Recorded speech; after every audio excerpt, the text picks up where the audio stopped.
శ్రీమాత్రే నమః. Welcome to Hindu TV.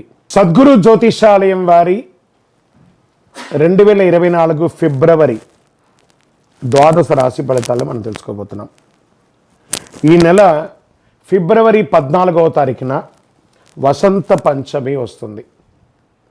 మీ పిల్లలందరినీ కూడాను సరస్వతి దేవాలయం, మీ దగ్గరలో ఉన్నటువంటి సరస్వతి దేవాలయానికి తీసుకొని వెళ్ళండి, దర్శనం చేయించండి, వాళ్ళ పుస్తకాలను అక్కడ పూజ చేయించండి. ఓకే, ఇది పెట్టుకుంటే మన ప్రపంచానికి జనవరి 22వ తారీఖున రాజా రామచంద్రస్వామి వారు తన యొక్క రామరాజ్యాన్ని స్థాపించేశారు. మనమందరూ కూడా భారతీయులుగా ఉన్నదానికి గర్వించాలి. మనమందరూ ఇప్పుడు రామరాజ్యం, అసలు సిసలైనటువంటి రామరాజ్యంలో ఉన్నాం. ఇది ఒక గర్వకారణం. 2024 మనకు ఒక మైల్ స్టోన్ అని కూడా చెప్పుకోవచ్చు.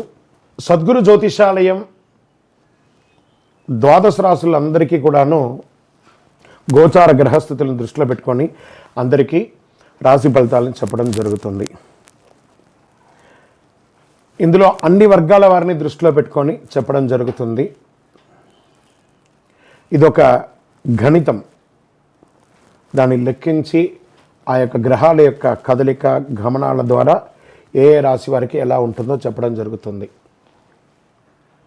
బాగా గుర్తుపెట్టుకోండి, జాతకం తెలుసుకోవాలి, కానీ అది జీవితం కాదు. పడుతున్న వర్షానికి ఒక గొడుగు మాత్రమే జాతకం. బాగా గుర్తుపెట్టుకోవాలి, జాతకం ఎంత కావాలో అంతే తీసుకోవాలి. అదే జీవితంగా అదొక యాసగా ఉండకూడదు. మీ యొక్క మేము చెప్పే ఈ యొక్క జాతకం అంతా కూడాను, మా యొక్క మాస ఫలితాలన్నీ కూడాను మీ యొక్క వ్యక్తిగత జీవితానికి ఒక 40% మాత్రమే వర్తిస్తుంది. మీరు పుట్టిన సమయంలో ఒక లగ్నం ఉంటుంది, ఆ రాశి ఫలితాలు ఉంటుంది. దాని ప్రకారమే మీ యొక్క సంపూర్ణ జాతకాన్ని నిర్ణయించడం జరుగుతుంది.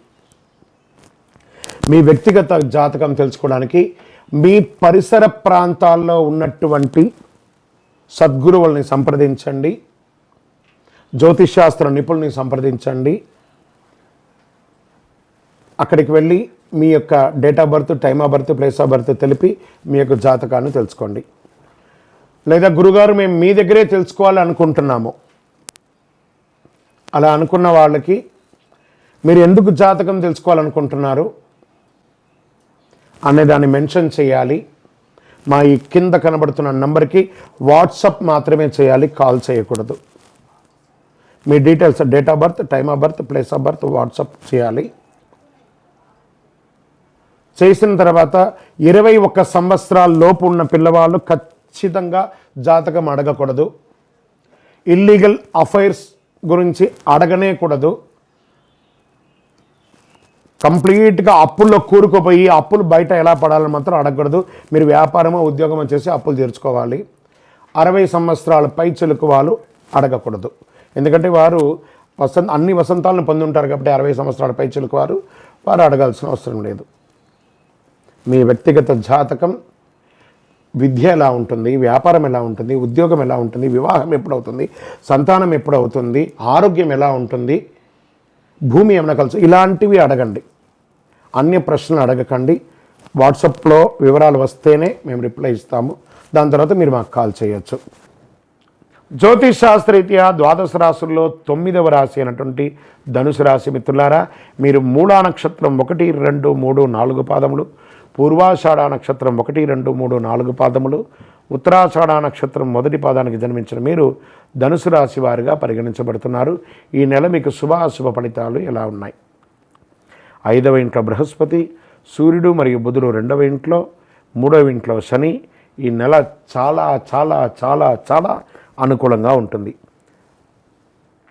మీ యొక్క కెరియర్ ఎలా లేస్తుందంటే అద్భుతం. సమాజంలో ఉన్నతమైనటువంటి వ్యక్తులతో పరిచయం పెరుగుతుంది.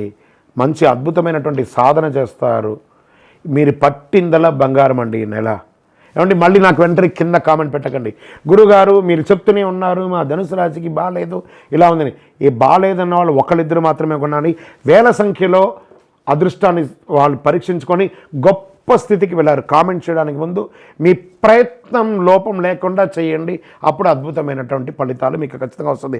ధనుసు రాశి వారికి మళ్ళీ చెప్తున్నాను, 300 సంవత్సరాల తర్వాత జరిగే యోగం గత 4-5 నెలలుగా జరుగుతుంది.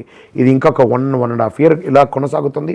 ధనుసు రాశి మిత్రులారా, మీరు పడ్డ కష్టాలు చాలండి. ఇక మీదట మీకు యోగం అంటే యోగం. ఉద్యోగం లేదా వస్తుంది, వివాహం కాలేదా వస్తుంది, సంతానం లేదా వస్తుంది, గృహం కావాలా వస్తుంది, వాహనం కావాలా వస్తుంది, గొప్ప ధనికులు అవుతారు, చాలా అద్భుతమైనటువంటి ఆరోగ్యం వస్తుంది. మీరు ఏ పని చేసినా అది మల్టిపుల్ అవుతుంది. ఇంపోర్ట్ ఎక్స్పోర్ట్ బిజినెస్ కలిసి వస్తుంది.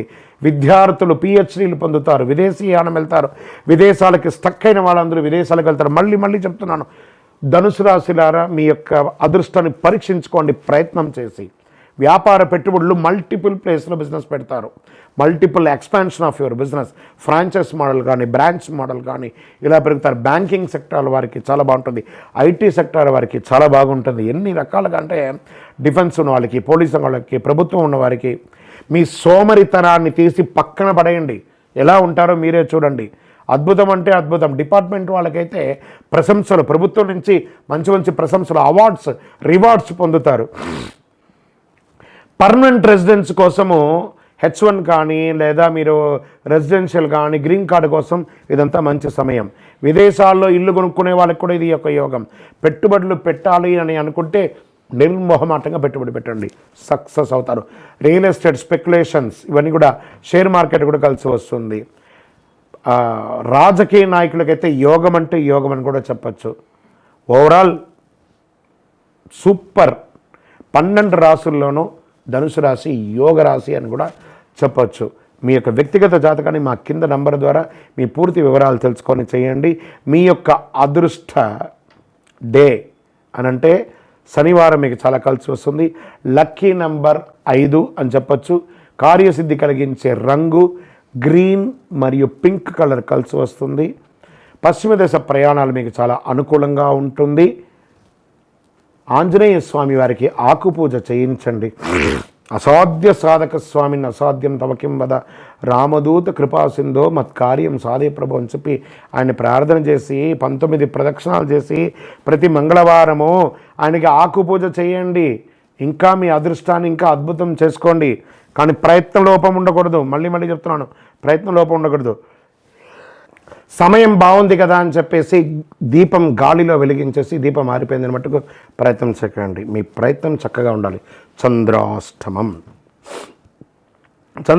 వచ్చేసేటప్పటికి ఫిబ్రవరి 21, 2024 7:44 ఉదయం నుండి 23/2/2024 7:25 సాయంత్రం వరకు ఉంటుంది చంద్రాష్టమి. 2.5 రోజులు చాలా గడ్డుకాలం చెప్పచ్చు. చాలా జాగ్రత్తగా ఉండాలి. ఆరోగ్యం పట్ల జాగ్రత్త, అన్ని రకాలుగా జాగ్రత్తగా ఉండాలి. ఇష్టదైవాన్ని ప్రార్థన చేయండి. శివాలయానికి వెళ్ళి అభిషేకం చేయండి. వీలుంటే చండీ హోమం చేయండి ఇంట్లో. ఇంకనూ సకల దోషాలు తొలగి ఆనందంగా ఉండడానికి ఐశ్వర్య సిద్ధి పంచ ధూపంతో ధూపం వేయండి. విజయోస్తు.